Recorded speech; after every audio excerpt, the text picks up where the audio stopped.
Magandang umaga, Taguig City.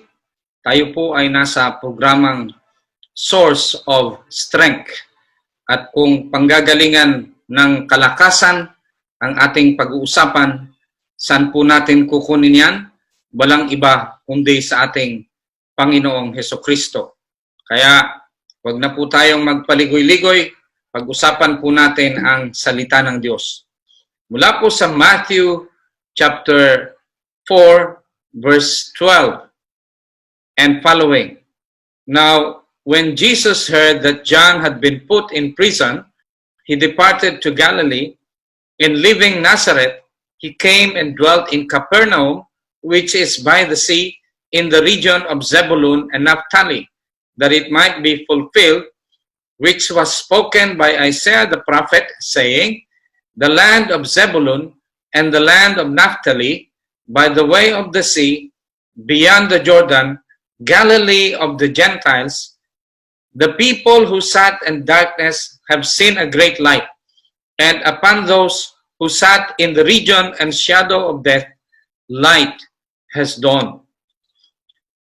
Tayo po ay tututok sa talatang 16, the people who sat in darkness have seen a great light, and upon those who sat in the region and shadow of death, light has dawned. Pag-usapan po natin yung salitang darkness, kadiliman. Alam nyo, merong physical na kadiliman at merong spiritual na kadiliman. Maraming ibig sabihin po ang kadiliman. At ang kadiliman ay may iba't ibang antas. Merong bahagyang kadiliman lang, at meron din namang sobrang kadiliman. Ang kamangmangan ay isang uri po ng kadiliman.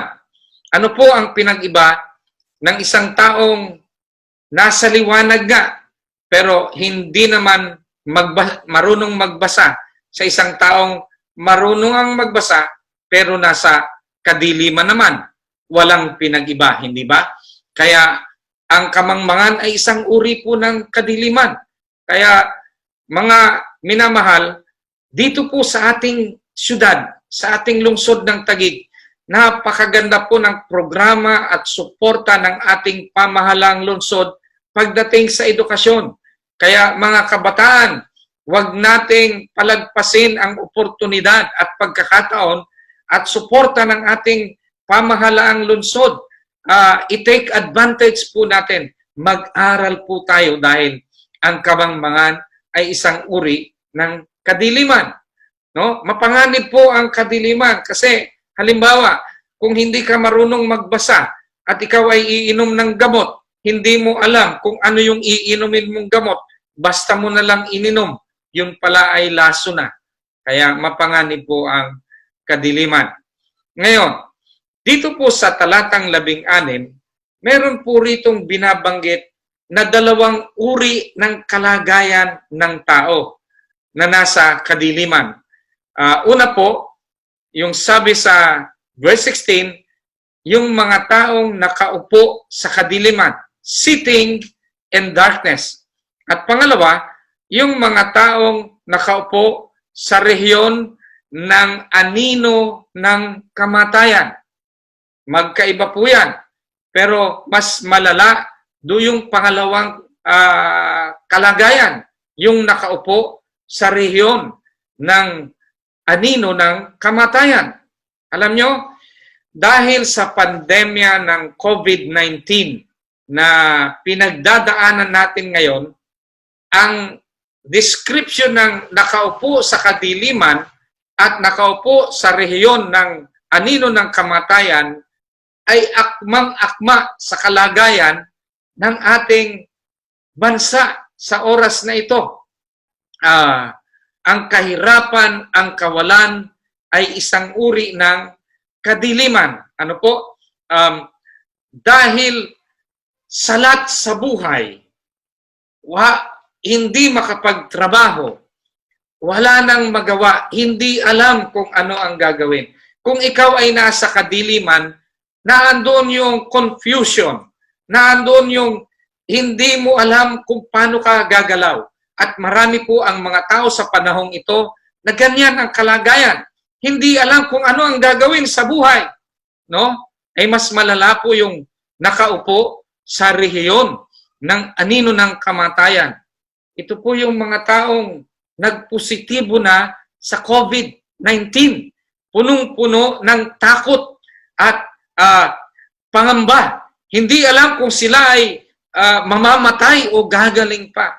So, ito po ang dalawang kalagayan ng kadiliman na binabanggit sa talatang 16. Pero ito po ang magandang balita ko sa iyo. Sabi po sa verse 16, "The people who sat in darkness have seen a great light, and upon those who sat in the region and shadow of death, light has dawned." Yung liwanag po na tinutukoy dito ay walang iba kundi ang Panginoong Hesukristo. Tayo man po ay nasa gitna ng kadiliman ng COVID-19 at pandemyang nangyayari sa atin. Ikaw man po ay nagpositibo sa COVID-19, sinasabi ko sa iyo, pwedeng magliwanag sa iyo ang ating Panginoong Hesukristo. Mga minamahal, si Kristo ay hindi lang isang ordinaryong liwanag. He is a great light. Dakilang liwanag. Kayang-kaya niyang pagalingin ang may sakit. Kahit nga yung patay, kayang buhayin ng ating Panginoong Hesus. Sa iyong kasalatan, sa iyong kawalan, tumawag ka sa Panginoong Hesukristo dahil siya ay dakilang liwanag. Kung tayo po ay magtitiwala sa Kanya, hindi po niya tayo pababayaan. Kaya mga minamahal, ito po ang magandang balita sa umagang ito na panggagalingan ng ating kalakasan sa panahong ito ng kadiliman ng pandemya ng COVID sa ating lungsod at sa lahat ng nakikinig sa buong bansang Pilipinas. Tanggapin natin, papasukin natin, pagliwanagin natin ang dakilang liwanag ng Panginoong Hesukristo. Kung nais mo pong gawin yan, tayo po ay manalangin ng ganito. Sundan niyo po ang panalangin ito. Sabihin po natin, Panginoong Hesus, sa kadiliman, ikaw ang dakilang liwanag. Tinatanggap kita sa aking buhay. Magliwanag ka sa aking buhay. Itaboy mo ang kadiliman sa aking buhay. Panginoon, maraming salamat po sa iyong kapangyarihan, sa kaligtasan, sa buhay na walang hanggan na tinanggap ko ngayon sa pangalan mo, Jesus. Amen. Ako na lang po ang mananalangin.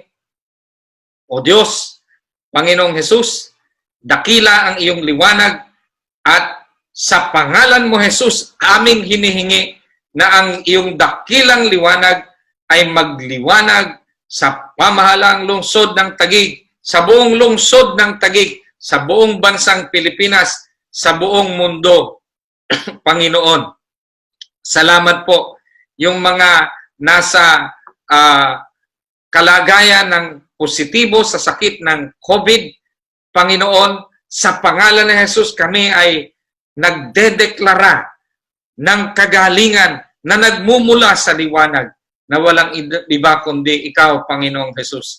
Sa mga hindi malaman ang gagawin sa kalagitnaan ng kasalatan at kawalan ng pag-asa, Panginoon, ay dumating ang pagpapala mo sa buhay ng bawat isa, Panginoon, lalong-lalo na sa mga nanalangin kanina.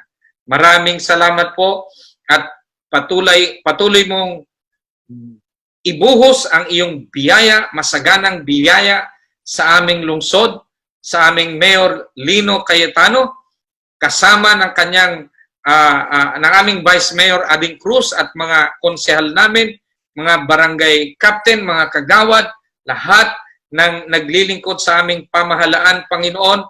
Samahan mo po ang bawat isa, lalong-lalo na yung aming mga frontliner, yung aming mga pulis, Panginoon, sa pagpapatupad ng kaayusan at pagsupil sa krimen.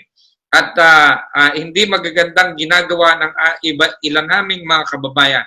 Pagpalain mo po ang aming mga kapulisan, ang aming mayor. Kasama rin po si Senator Pia Cayetano, Speaker Alan Cayetano, Congresswoman Lani Cayetano. Salamat po sa mga ginagamit mo upang isulong, mapagpala at mapagtagumpayan ng aming pamahalaan ang krisis na aming pinagdaraanan. Patuloy na kalakasan sa kanila, kalusugan at wisdom, Panginoon. Sa iyo lang, Ama, ang papuri at parangal sa pangalan ni Jesus. Amen at Amen.